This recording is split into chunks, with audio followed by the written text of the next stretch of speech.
the Opportunity Party Cannabis Stream V2. We're going to be having a bit of fun with the nope to dope arguments again, and just making a cup of tea. This is Abe. Kia ora, Abe. Hey, how's it going? I'm Geoff. Yeah, if you didn't meet me last time, I'm the Opportunities Party cannabis spokesperson. I've been a cannabis activist in New Zealand for 20 years. I used to live in Dunedin, started the Cannabis Museum. And Geoff just came out as a cannabis user. So I'm not going to be breaking any taboos by, revealing his enthusiasm. So tonight, same as last time, we're going to keep going through the Say Nope to Dope campaign's claims, and we'll critique a few of those, as well as answering your questions. So feel free to put your questions on the live stream. First off, we've had a few questions just from a previous live stream. Maybe we'll skip through those really quickly. So if it's regulated, I imagine that the active content within it, THC, would be regulated at certain levels as well. If so, wouldn't there remain a black market for more potent cannabis than is available on the market? Yeah, well, I think that is a risk if the potency cap is set too low. That's definitely a risk, and I think. So that's not set out in the current legislation. That's to be determined, isn't it? Yeah, it's been floated. 15% THC has been floated as an idea, but it's really up to the regulatory authority and based on their consultation with their advisory committee.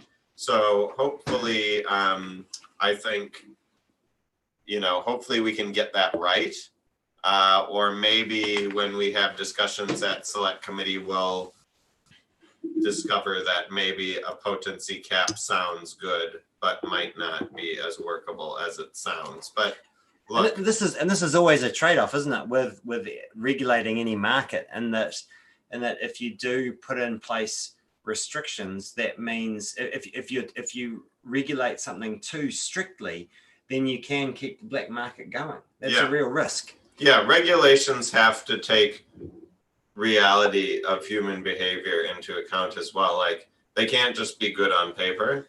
And so, yeah, I think we'll maybe find that there's other ways to achieve what we want to achieve than a potency cap. And that's to minimize harmful use. Yeah. Another question left over from a previous one: why not decriminalize rather than legalize? We've had this question a few times, and the answer is really simple. Decriminalizing when you're decriminalizing, of course, that means you get none of the benefits of legalization, which means you're creating legal jobs. You're getting lots of tax revenue from it. You're still leaving it in the hands of the gangs, which seems, completely pointless. I can't see any reason why you'd decriminalize and not legalize personally, but. No, yeah, decriminalization, it's better than nothing, but if you're prepared to make a change and have a reasoned debate about it, then it quickly becomes clear that full regulation is, that's the way to get the most benefits out of it. And like Geoff said, it would just be leaving the black market intact. Most of the argument for what we're trying to do is to actually remove people from the black market. So decriminalization leaves that whole part out of it. And there's a lot of really good arguments there, the harms of the black market. Question for me, I think this is left over from that personal coming out thing I had this afternoon. Do you prefer to smoke cannabis through a bong, pipe, spotting knives, or just an old-fashioned joint? I don't think I've got it here, but the answer is none of those, actually, none of the above. I use a vape, and that really helps me minimize harm. So I'm not smoking anything, and apparently it makes it 95% less harmful than smoking a joint. And for the other great thing I find about a vape is that you can control the temperature, which gives you a different, a different vibe. Yeah. Depending on what you're in for, right? Yeah, that's right. The different cannabinoids vaporize at different temperatures. So a hot vape is going to be more of a heavy stone than a lower temperature vape.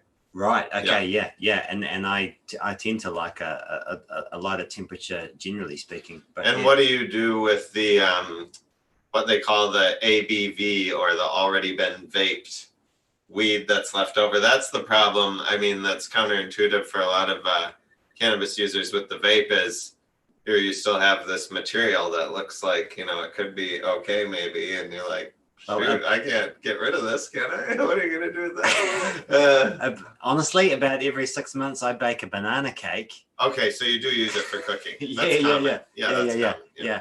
And yeah, it's manufacturing a Class B substance. That's great.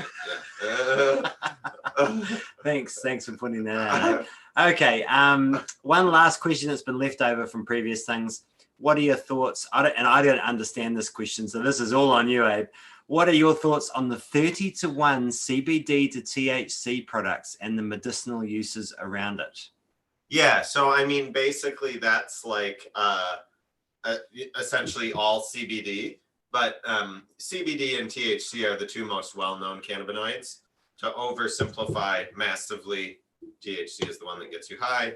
CBD is a non-psychoactive, therefore medicinal one. We say it's the medicinal one, but they're all medicinal. There's 144 cannabinoids. They all have a bioactivity, like they mediate activity through receptors in our body. We haven't even mapped most of that out, but we understand THC and CBD pretty well. Because so this is the endocannabinoid system. Yes, that that's you're right. talking about. That's right. Yep. I've heard Tag Stopford talk about this. Yeah. Sorry. So why is that? Do we know why that's important, this endocannabinoid system? Well, the endocannabinoid system is one of the major sort of physiological systems in the body, just like, the circulatory system or the lymphatic system or the But do we know what it hormonal does? Systems. It sort of regulates homeostasis, essentially. It acts as like a dimmer switch for certain other physiological functions and modulates the feedback loops that sort of keep our cells going. So homeostasis, for those of you who don't know it, that's the thing that allows humans to live in frickin' Africa as well as, the Arctic, regulating our body despite the outside. Yeah. And look, terms. I mean, the human body is super complex. We understand a lot of it, but there's a lot that we don't understand. And every cell, when it communicates with every neighboring cell, is like a signal transduction cascade of 1,000 steps of one little molecule bumping into another and setting off a chain reaction and all of that stuff. So there's a lot of pathways for cell signaling, that are happening simultaneously all the time, all throughout our body. Some of them we understand and we've modeled, like in vitro and petri dishes and stuff. And some of them we haven't. And some of them are happening in parallel and we haven't even sort of elucidated them yet or characterized the proteins involved or understood the receptor. So we're discovering new receptors all the time. Right. But cannabinoid receptors are a major receptor type. And they're just called that because that's the class of molecule that activates them. THC was discovered, I think, in the 1960s to be the active ingredient. And then the cannabinoid receptors were discovered in the 1980s. This was by an Israeli medical professor. And like I said, there's 144 cannabinoids, and there's tens of receptors that we know of. There's also 200 terpenes. That what gives the smells and the aromas of cannabis. So when you combine all the different cannabinoids and terpenes that could possibly be in one cannabis strain, you end up with like 64 million plus possibilities. And that's why different strains have different effects. Okay. Yeah. And so the reason why different strains have different effects is because the different receptor types are found in different parts of the body. And so different amounts, different abundances of those different molecules, the cannabinoids and the terpenes, will have different effects on different parts of the body because of the abundance of the different types of receptors. So, okay. Yeah, that explains some things that happened to me, but we won't talk about that. But to answer that question, I mean, CBD, because the THC activates the CB1 receptor in your brain, so that like gives you the psychoactive effect, and CBD doesn't activate the CB1 receptor. It's more the CB2 receptor, which is like in your gut and your immune system and stuff like that. So because the non-psychoactivity of CBD was kind of seized on as a loophole to allow therapeutic cannabis products, and because of the US regulatory environment, it got bastardized into CBD only, essentially pure isolate crystals of CBD, which has some value for some indications, but really the value of cannabis therapeutics, like medical cannabis, is all of these parallel, signal transduction cascades that are happening that we don't understand yet. So just because, THC and CBD doesn't correlate with the results of, people's medical cannabis experience, there's other chemicals there that are acting. So when we have individual case reports of, miraculous results, what some people would call anecdotal evidence, it's not an anecdote. It's just a unique case. And it's because there's physiologically stuff happening. It's not made up. It's just, we don't understand the pathways yet. Right.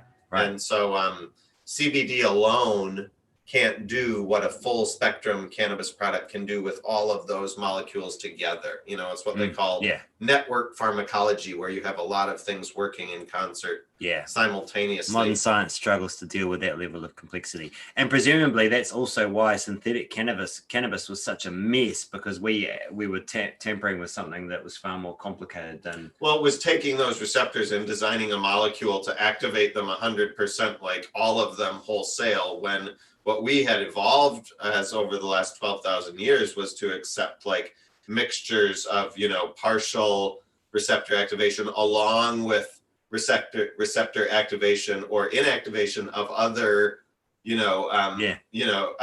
complementary receptors that kind of modulated the effects. So when you just, were hitting one alone with a sledgehammer without all of the rest of that network pharmacology around it, you could have catastrophic effects in some cases. And so nightmare. What that person's question is getting to is that CBD alone products are not as good as CBD products that do have a small amount of THC. All right. THC has become seen to become as bad and evil, and even Nope to Dope would talk about CBD and medical cannabis is fine. Even National says, oh, we're fine with medical cannabis. And they would like to see something like CBD because they don't want anybody to have any pleasure or psychoactivity. But, CBD products for people that need it, having a small amount of THC in there, like at a ratio of 30-1, like they're talking about, that's going to be, much more therapeutic than CBD alone. Right. And non-psychoactive enough to still qualify. But because people see, the letters THC, they think it's like a poison, skull and crossbones. And we have to get away from that. But look how long it took me to explain that, And sorry, and me, and I wasn't helping either. You drink your tea, because let's do a say no to dope one. So our children need hope, not dope. The Christchurch Health and Development Study showed that the use of cannabis was associated with increased risks of a number of adverse outcomes, including educational delay, subsequent unemployment, welfare dependence, increased risk of psychotic symptoms, major depression, increased risk of motor vehicle accidents, tobacco use, other illicit drug use, and respiratory impairment. Teenagers who started smoking cannabis before the age of 17 are 7 times more likely to commit suicide. Regular or heavy cannabis use was associated with an increased risk of using other drugs, abusing or becoming dependent on other illicit drugs, and using a wider variety of other illicit drugs. Teens will be attracted to newer forms of consumption, vaping, and edibles. So this is, again, we're going through and debunking some of the claims on the Say Nope to Dope. First thing I would like to point out is that the authors, it was not the Christchurch study, but the Dunedin study, are actually supporting the legalized. And the Christchurch study. Both of them, yeah, are supporting the legalized campaign because they point out that legalization actually allows us to manage youth use and ideally decrease it. Yeah, this presupposes that that legalization would increase youth use, which evidence shows it won't. Yeah. I think there's also a lot of problems with these sorts of claims, in that there's a lot of correlation between various things, right? So, the teenagers that are more likely to use cannabis are more likely to have mental health problems and therefore are more likely to commit suicide. It doesn't mean that the cannabis is causing them to commit suicide. No, that's right. It means they're using cannabis to medicate some quite big issues in their lives that aren't being dealt with. So, well, and let's not, take for granted the social isolation and stigma that comes with prohibition and being a cannabis user. You know, like if you're already, not kind of, if you're not that resilient already and you're being stigmatized just for using cannabis, that's just kind of piling on, adding fuel to the fire. Not really going to help, obviously. So a regulated market will reduce youth usage. So our children will have hope. Thanks, Say No to Dope campaign. Okay, let's get to some of the questions. Did either of you ever share a joint with Gareth Morgan? Did you? No, I wish. God, I didn't. Yeah. I didn't either. That was the only reason I joined TOP, really, was to do that, but it didn't happen. So got it now. I'm stuck here. Yeah. Alistair asking, are you working with the Greens on issues where you have common opinions? Why not? The Greens don't like us very much. Oh, well, I'd say we're working to make them better versions of themselves, because they always try to copy us when something gets traction. So, ultimately that's going to be better for the country, I guess, if they're competing with us. Competition is, it lifts all boats. Exactly. Basically. Yeah. Exactly. So it's the market of good ideas. All right. Grant, are we saying that TOP supports very limited regulation on weed? That's not what we're saying. We're saying that you have to balance these things, that if you do have too stringent regulation, that you can then keep the black market going. And international evidence is pretty clear on that. Like if you look at Uruguay, where the market is so regulated that actually the black market is still 2/3 of the market. You wouldn't buy in a Uruguayan pharmacy because it's just the weed is shit. And the limits are too much. Yeah. So that's all we're trying to point out here. Owen Darby, a potency cap is a good idea. Too much focus on THC in North American markets. I haven't been there, but from what I understand is that you can pretty much choose the level of THC. That's right. They will actually advertise on the pack THC versus CBD levels, what kind of high you can expect, all that sort of stuff. Well, look, I appreciate public health academia, and I've immersed myself in that, while I've been a cannabis campaigner. And I understand that people are wary of, like corporate advertising and over commercialization of a harmful product, commoditization of THC, but essentially, and that is what they have in some North American markets. But I've been to all of them and it's fine. You wouldn't even notice. Like, no one cares. The sky hasn't fallen in. There's no epidemiology of widespread harm. And, the Prime Minister's science advisor might say it's too early to tell. Well, from Canada's federal legalization a year and a half ago, but some of these states we're talking 10, 20 years, like California, hello. I mean, isn't that who we're trying to copy? Don't we want to be like a mini Silicon Valley and a mini Hollywood? And what are we missing here, guys? There's one sort of key difference. And so that's what rampant commercialization of THC looks like. meh, I mean, honestly. But I understand the argument for it. And so I'm okay with that. I'm okay to have that conversation. But the fact of the matter is, if you look at the, scientific ranking of harm, cannabis is way, way down on the scale compared to tobacco and alcohol. And we're treating it more strictly than tobacco and alcohol because we're ashamed of how lax we've been on tobacco and alcohol. So that's not really a good reason. I understand the political optics of it, but it's stupid. Yeah. One last question before then we'll go back to do another say no to dope thing. How can industry like forestry and meatworks, where THC are a work hazard, maintain those workplace standards with cannabis being decriminalized? Well, first point, Steve, is that you are not allowed to, just because something is legal doesn't mean you're allowed to smoke it at work. Just like with alcohol, you're not allowed to turn up to work drunk, so you're not allowed to turn up to work stoned. And actually, nothing is changing in that respect from now. And we covered this a bit last time. Workplace testing we talked about. In Colorado, the most liberal, hellhole according to Nope to Dope.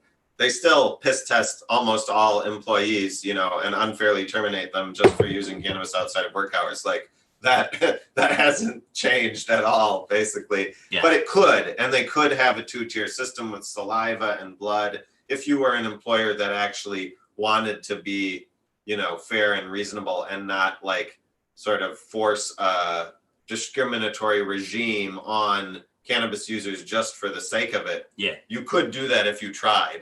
It would just take a little extra effort. Yeah. We just need to develop and need to. So it's all about impairment testing anyway, rather than is it in your system? That's right. Laws. This is back to say no. VR can do a lot for that though too. I must say, like VR.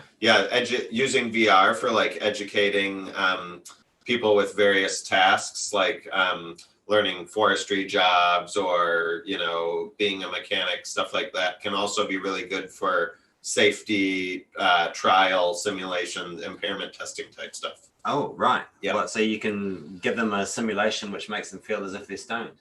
No, they can, if they're stoned, they can do a series of sort of like impairment test in VR. Oh, yeah. And then it can show basically before you send them out, how susceptible are you, so basically get them to do a computer game.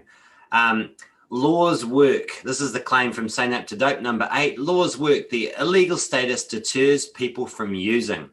While there will be some who are enticed by the illegality, most people do not like engagement with criminal behavior or with drug dealers.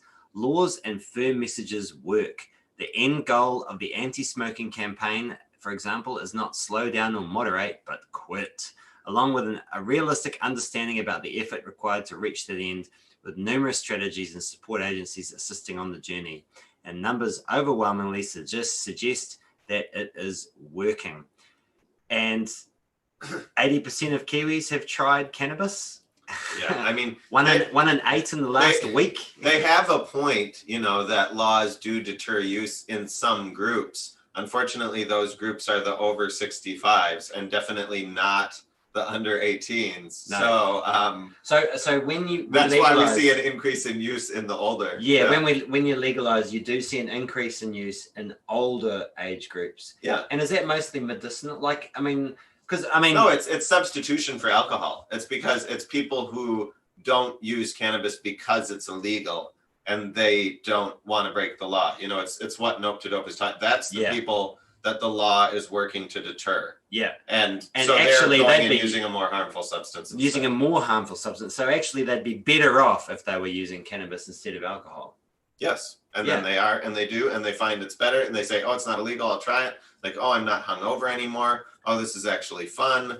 And one of the big things that I notice is that, a lot of elderly people have arthritis, and they're drinking alcohol, which is inflammatory, bad for their arthritis, when actually cannabis is anti-inflammatory, would be good for their arthritis. Alcohol is bad for everything. I mean, if you wake up and have a hangover, it's like, I mean, I figured this out when I was like 19, 20, like wake up with a hangover. That wasn't worth it. You know, last night wasn't worth it. It's unfortunately, it took me into my 30s to figure that out. Okay, back to some questions. What about hemp? So this is from Peter.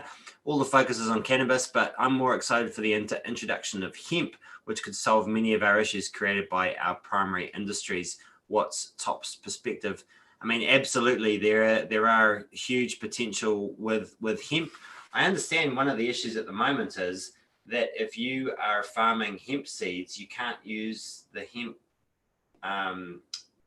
pulp, or what do you call it? The flower for getting CBD drugs. Yeah, you can't do mixed uses with the hemp. Yeah, you can't have a medicinal cannabis license growing hemp, and you can add a seed license at the same time, which they do need to change, because basically, like, hemp has been legal in New Zealand for a long time. They made hemp more viable as an economic commodity by legalizing the seed for use in human food. That was last year.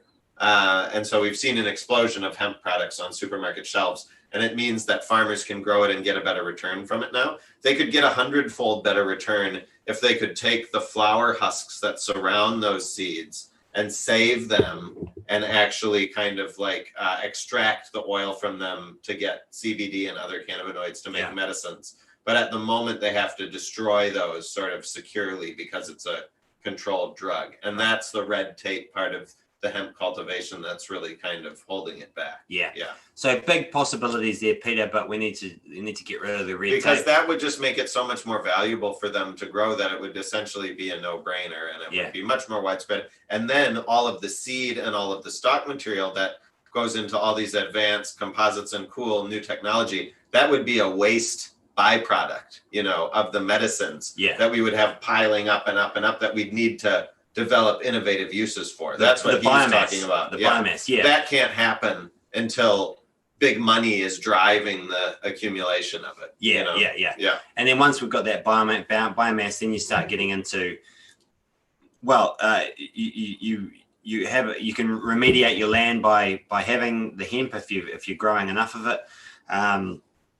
You can use it for hempcrete. We can use it for biomass, for pulp and paper, for batteries, biochar. There's a million possible uses out there if we start really chugging this biomass out. The core of the hemp plant, like the wooden core, the bark is the fiber. And so for our textiles industry, like, we already have a huge textiles infrastructure that's in many ways being wound down. Like, with hemp, we could wind that back up, get all these carpet factories back going again. And then the wood chip core that comes away from the separation process of getting that bark for the fiber, that's essentially like carbon nanotubes in a block form. If you mill that down to a dust, you have pure cellulose, and it's like a molecular building block for so many advanced materials. And it's a great source of it.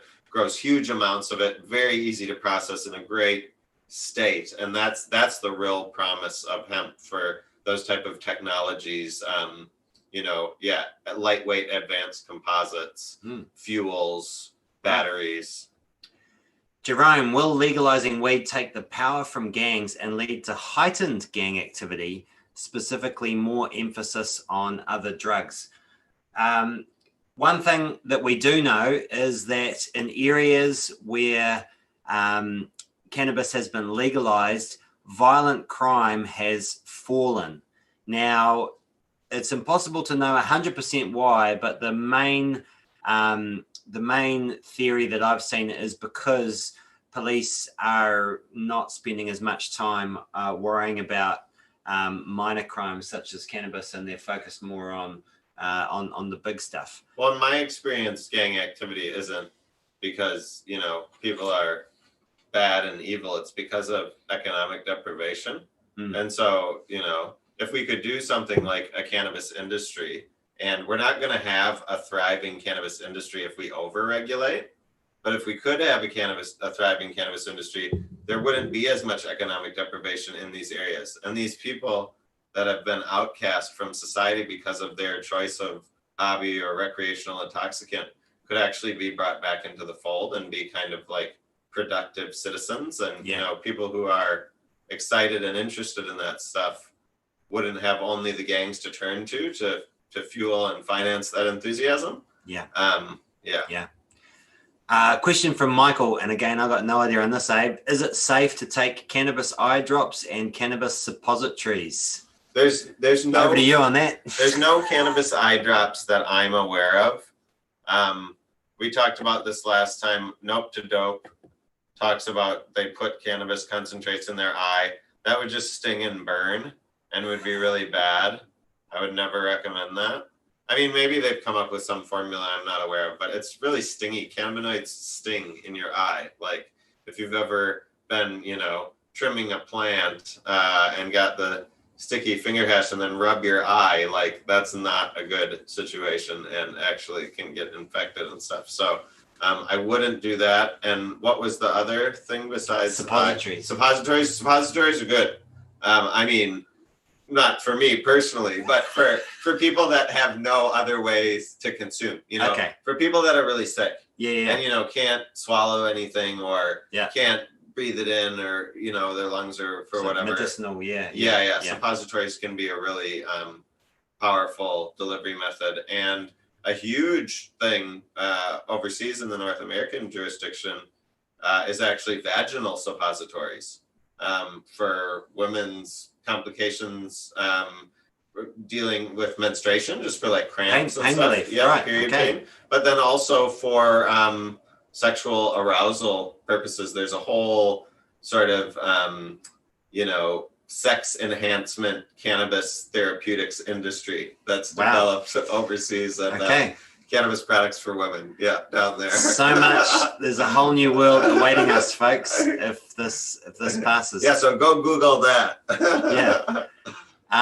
Okay, back to Say No to Dope. It's not a war on drugs, it's a defense of our brains. The term war on drugs, first coined by the media over 100 years ago, is outdated and wrongly frames the way we should work to properly address the harmful impact of drug use and its consequences. We should support a balanced public health and public safety approach to drug policy guided by science and evidence, not drug advocates. If the war against drugs is lost, then so are the wars against theft, speeding, fraud, rape, murder, arson, and illegal parking. Wow. Few, if any, such wars are winnable. Parking. Yeah, that's what happened. So I lost an uncle in that one. The war against illegal parking. Yeah, that was brutal. So they're equating drug use with rape and murder, which they love to do. Yes. Which I find quite bizarre. Do we even need to answer that? Look, I mean, it's not a defense. They're saying the same thing over and over, but they're saying we need a balanced public health, public safety approach to drug policy. That is what this is. You know, like every argument that they have is actually supported by this current legislation that we're voting on. You know, like if you want to deal with these problems, this legislation addresses them. You should actually vote yes. If you read this Nope to Dope stuff and it worries you, you should vote yes, because we'll be controlling cannabis. There you go. Thanks, Say Nope to Dope, for your contribution. Endorsement, your endorsement. And it's funny because let me just go off on another tangent here. I actually infiltrated a Say Nope to Dope public meeting in Christchurch. And by infiltrated, I mean it was a public meeting and I just went there. And I was one of only 5 people in the audience. You know, that wasn't with the Nope to the Family First entourage or the church that was putting it on. And the other 4 people that were in the audience were from other churches. But the guy that they brought over from Colorado, who's this guy who preaches like Colorado over commercialized and it's too harmful and there's young people in the emergency room and that's what he was brought over to talk about. I talked to him and he was like, well, yeah, you know, there's a happy medium with public health. He was an actual public health academic and just thought they had gone too far. And he thought it, it should be regulated by the government. And he didn't think there should be criminal prohibition. And he thought you should have potency caps and strict licenses and advertising controls. And I'm like, well, that's what they're proposing here. And he was actually like, yeah, actually New Zealand has a unique opportunity to really like get it right and be a world leader. But I'm just brought here to talk about the bad stuff with Colorado, by Bob McCoskey. So that's funny. But because there was so few people in the audience when he was giving his speech, because I talked to him beforehand and we had a good chat because we were both American and stuff. And it was his first time in New Zealand and we were talking about beautiful South Island scenery and stuff. And we were friendly and we agreed on everything. And he didn't see me as like an oppositional person there to rabble rouse. And so when he was giving the speech, he was like looking at me and addressing to me and being a lot more soft in his speech. And you could see Bob McCoskey like getting a bit like, and in the question and answer, I just, I let them do a few things and then said like, wouldn't this type of legislation really address all of these issues, and wouldn't it be a great thing? And the pastor of the Baptist church was like, look, we've heard enough from you, and was like really like intimidated me down, and like it horrified some of these other church ladies that he would be like so aggressive and shutting down a question to me. And so it was really like, to me, a microcosm of the no campaign of, they don't know what they want. The experts they bring support our position. It's just a bunch of old church ladies, and they're actually quite kindly, really, if you talk to them. So, yeah. They're just afraid of it because they don't understand it, right? Yeah. So Ben's asking, if the legislation passes, should we increase the penalties for people who continue to be part of the cannabis black market, both suppliers and consumers? So my understanding is that is going to happen. Well, no, actually. I mean, we don't... Because we're not trying to criminalize people. Criminalization doesn't work. So it's not good to like, we don't want to send people to death row just because they use slightly too much cannabis or slightly too much THC. Suppliers, right? I mean, I thought well, for certain supplying to underage or selling without a license, there are, but it's still not, I wouldn't say it's necessarily harsher. Some of the fines are bigger. Yeah. But there's a real de-emphasis on criminalization. Right. Yeah. Okay. We don't want to put people in jail unless they're selling to kids. Yeah. Yeah. Sean's asking, kia ora, Abe and Geoff, question about the relationship of tobacco to cannabis. Anticipating a yes vote, how are the tobacco industry likely to be positioning themselves if this will affect their revenues? So how are they likely to, I guess... Could they, I guess one way they might be going is to say, well, should we be getting in on this market, or are they trying to oppose the yes vote because they are concerned it might affect them? Maybe. I don't know if I've seen huge evidence of that. There's always rumors that they funded Peter Dunn a lot, so maybe in the past that was true. I think the tobacco industry is exiting New Zealand because the regulations that they have imposed on them make their business not viable. Yeah. And, so, and funnily enough, those regulations are less stringent than the regulations that are planned to be imposed on the nascent cannabis industry. So why would they get into that if they are exiting something that's even more lightly regulated? Yeah. And that, the point of the regulation being so strict is to try to deter corporate interest from participating. But if corporates can't afford it, how is mom and pop going to afford it? And that's not going to be the cannabis economy. I think we are picturing, we look overseas and we see these economic success stories, and that's part of why people want cannabis to be legalized. I mean, reducing the harm is great, but what about the potential for economic success? I mean, you can have both to a certain degree. You don't need to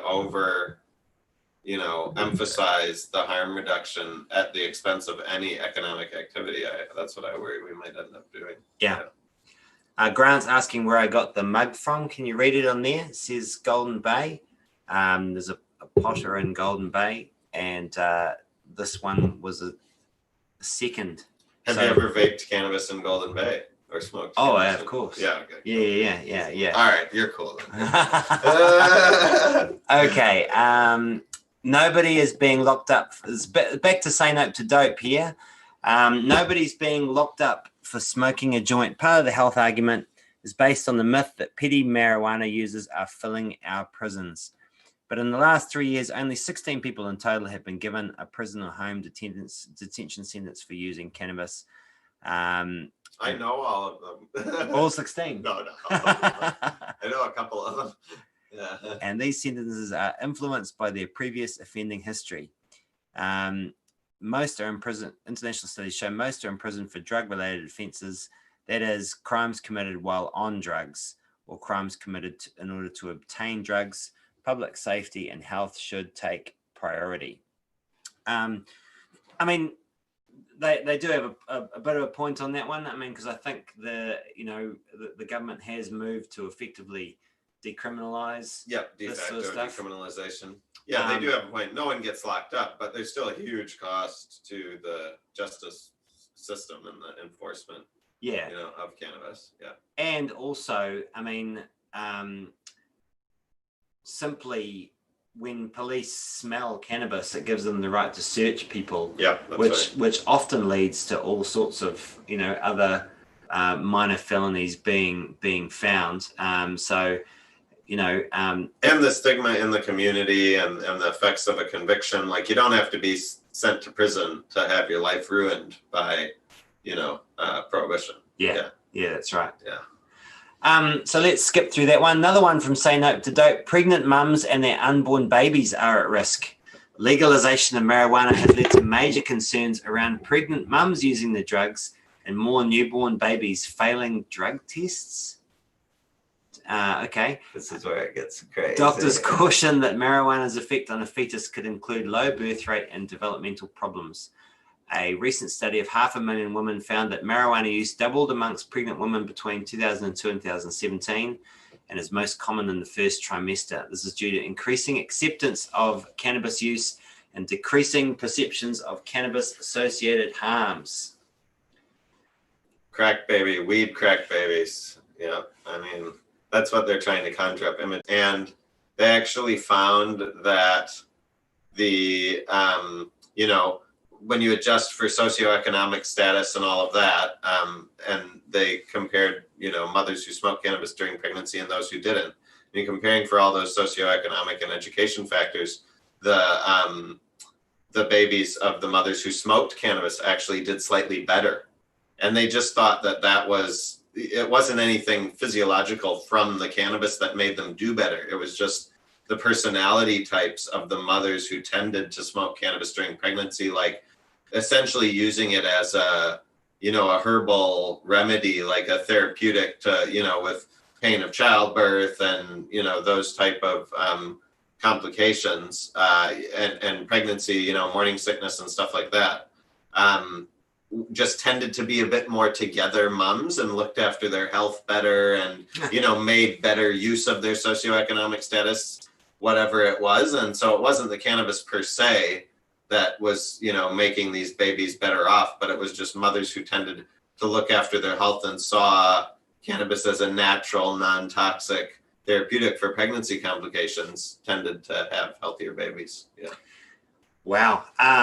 Yeah, I mean, I think, of course, this presupposes that legalization is going to increase use, and there's no evidence to support that.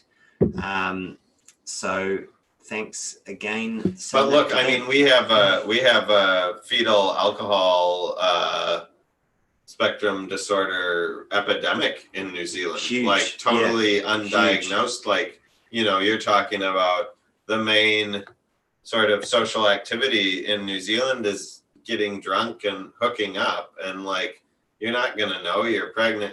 The most harm of alcohol to the pregnancy is in the time when you don't know you're pregnant. And with the level of alcohol consumption in New Zealand, statistically, it's inevitable that there will be X amount of harm occurring to fetuses. So I think whereas I said with cannabis, there's no physiological harm or benefit to the fetus, but it's just the mothers that are smoking weed instead of going out and getting drunk are taking a little bit of care of themselves. Yeah, again, yes, there is harm to to yes, there can be harm to using cannabis, but what's the counterfactual? And the counterfactual is usually alcohol, which is much more harmful. So people don't take that into account. Tim, most of the legalization arguments would seem to work for the legalization of all drugs, tax revenue, not having to dealing with gangs, controlling quality, age limits. Why is weed different? Well, I would say, Tim, that I believe drugs should be regulated on the basis of harm. And, some drugs are quite harmful, more harmful than alcohol, even things like heroin and methamphetamine probably need to be regulated much more strongly than alcohol is. Alcohol should be regulated more strongly than it is right now. But there are some drugs which are currently illegal, which have incredibly low harm. Yeah, low risk. Which would be mushrooms, LSD, ecstasy. Yeah, MDMA. Yeah. Those drugs, generally speaking, have very low harm. And yes, it does seem to make sense to be starting a conversation about legalizing those. I would also add that there's studies being done about the use of all those drugs we've just mentioned in conjunction with psychotherapy, and they're actually showing some really powerful impacts. We've had this conversation before, though. Remember synthetics and BZP, and we attempted to regulate all those, and we sort of couldn't quite figure it out because the problem we have in New Zealand is, again, with the alcohol, the extreme alcohol culture. So if we were going to regulate drugs according to harm, then essentially we would have to allow anything up to alcohol, because our permissive alcohol culture is a bottom line, right?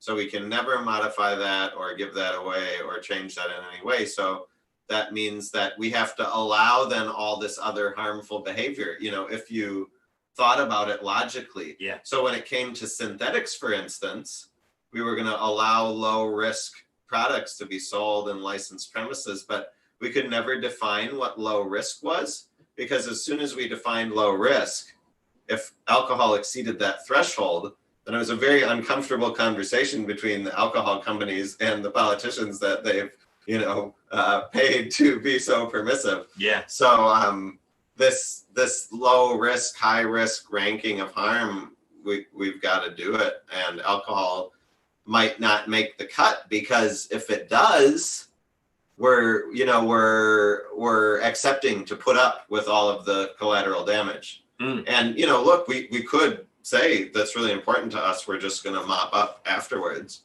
But let's be actually transparent about it. Well, that's one of the big things to be talking about, legalizing a lot of this stuff, because if we do, then it's actually providing alternatives to alcohol. And that, in a lot of cases, if they have lower harm than alcohol, could mean lower harm to society if people are using them as alternatives. Here's a tactical question for you, Abe. What would be the best use of time for the yes vote, to discuss facts with older no voters, or to convince younger people to vote?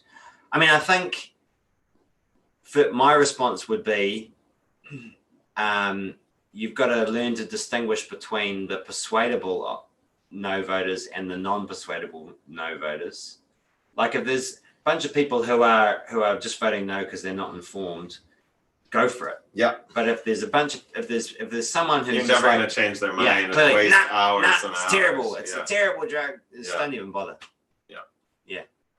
You got any other thoughts on that from all your conversations through the years? No, I agree. Like, I guess slightly, probably, if someone they're definitely going to vote, obviously you probably want to convince them to vote yes. But then it is, if there's someone that would vote yes, try to convince them to vote. It's just historically, if you're not there, holding their hand, taking them, maybe you should do that.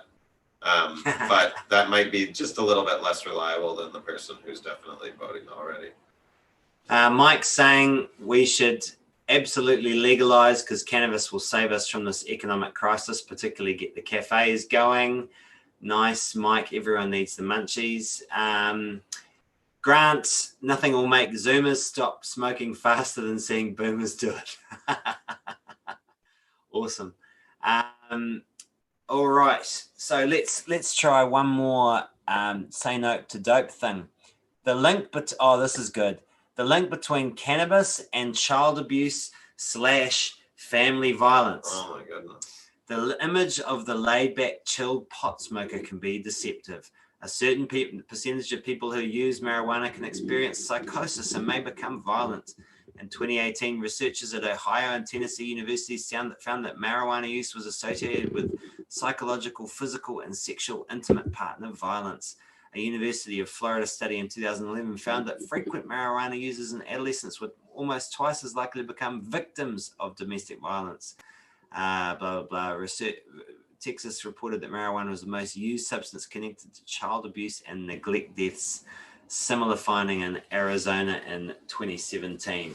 This is like correlation and not causation. I've looked at these studies. It's the same with like, when they say, oh, cannabis was found in the blood of all these deceased drivers. It's like, well, they all also had water, in their household, or they had milk in the fridge. So that's not the cause of it. It's just something that's also present in the background.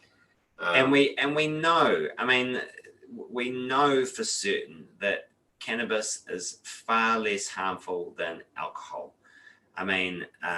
Alcohol causes half of our accident and emergency incidents on weekends. So if you can force your father figure to be a saintly monk after coming home from a hard day's work every day, that's great.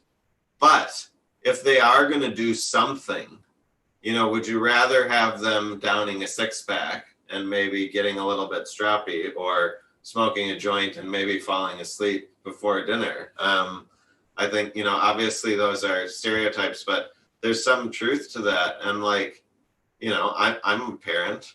I'm a cannabis using parent. I find it really actually useful and meaningful for, everybody knows being a parent is stressful.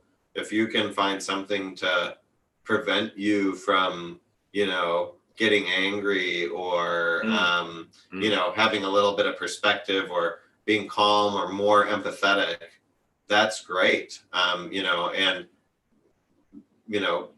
Infantilizing your mind a little bit is actually good when you're playing with children. It allows you to connect and appreciate all that they're experiencing. And so I've only found cannabis and parenting to be super synergistic personally. Yeah. So you can play with them. Exactly. You can really enjoy it. You can really not just kind of go through the motions and try to get through it for their sake, but actually connect with them more. Yeah. All right. We've got time for another couple of questions. This one from Tristan. We're all missing the point. It's like the Palestine-Israel debate. We fail to see the forest for the trees. Step the F back and think about the fact that some old white boomers are telling me what natural vegetation I can have in my garden. Good point, Tristan. Coca-Cola kills more people than cannabis. Another good point, Mike. Yes, in New Zealand especially. Yeah. Yeah, we have a high death rate from Coca-Cola abuse. We've got Peter saying, how would you reduce the cost of regulation to undercut the black market? How would taxing the sale of cannabis help with this issue?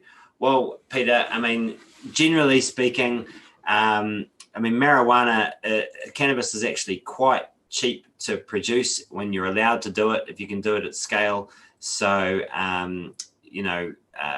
it's quite easy to undercut the black market because, obviously the black market are having to grow in quite small, amounts at one time. I think Colorado, they really underestimated how much legalization would bring down the cost, right? Yeah, and so I mean, with current black market prices, the cost of growing it is very low if you don't have to do all these convoluted, security arrangements and stuff. It's just a weed. So to maintain sort of competitive to current black market prices, huge chunks of that can be taxed because the cost of production is actually quite low. Mm. Yeah. New Zealand's, or this one from Jess Breet, New Zealand's already known for its booze culture. The drug culture is impacting the health of New Zealand's future. We should ban or limit consumption of all drugs that's not good for human beings, including alcohol and tobacco. What are your guys' opinion on Look, I that? hate to keep, sounding like a broken record, but this is an anecdote I used to use on the campaign trail, and I'll use it again. Like, if you talk to people like Professor Doug Selman of the National Addiction Center, or, people who are campaigning, public health campaigners against alcohol harm, they had what was called the 5+ solution, kind of regulating alcohol like cannabis is going to be regulated in this bill. It was like, can't remember what the 5 things were, but it was like higher price, higher purchase age, limit advertising, all that sort of stuff. Yeah, exactly. All that kind of stuff. And so, each one of those was really hard to get. And in the end, they got none of them, they didn't get any of the things they asked for that. But any one of those on their own, or even if they got, which was impossible to get even one, but even if they got all of them together, the modeling that, for them indicated that would reduce the overall volume of alcohol consumed in New Zealand by 3 to 5%, some single digit percentage in the best case scenario, which they didn't get in the end. Now, if you told them that there was a silver bullet that would reduce volume of alcohol consumption instantly overnight by 20%, they would be begging you for that intervention, because the best stuff that they could think of that was even too politically controversial to pass would barely even make a dent. Well, in these other jurisdictions, what we've seen is a reduction in alcohol consumption by up to 20% because of substitution of cannabis for alcohol by these older boomers who are just not doing it because they thought they didn't want to be bad. And so we don't want to encourage drug use, but if there's widespread rampant drug use already occurring out there, and forcing, complete abstinence is not feasible or realistic, you can actually do some sort of harm minimization triage by promoting substitution. Yeah. It sounds counterintuitive, but that substitution, New Zealand public health professionals would kill for an intervention that would reduce alcohol consumption by 20%. Yet for some reason, when it comes to legalizing cannabis, it's we don't want to add fuel to the fire. Well, it's why don't you add water to the fire? Yeah. And I think this is an appropriate one to finish on, because, it comes back to the conversation that I was having during, telling my personal story today. And that, if we want to reduce addiction, we're certainly not trying to increase addiction here, but if you want to reduce addiction, the best way to do that is through helping reducing the causes of addiction, which is making sure people have a strong sense of identity, connection to their community, good relationships, getting people out of poverty, bringing down the cost of housing, getting people in education, all of the things that help us have, helping people get exercise, all of the things, healthy eating, all those things are protective against mental health issues, and will reduce the amount that we turn to substances to medicate ourselves. But if people are going to medicate themselves, which everyone does to some degree, then we want to give them lower harm options to do that. And cannabis is certainly a lower harm option than alcohol. Hey, well, thanks so much, Abe. Always a pleasure to have you in my lounge. And yeah, well, we didn't get all the way through Nope to Dope yet, so No. have to even come again. Yeah, we may have to do one more before the referendum. Even though they're all essentially the same argument. Yeah, pretty much. But thank you so much for tuning in, and we will see you soon. Ka kite anō.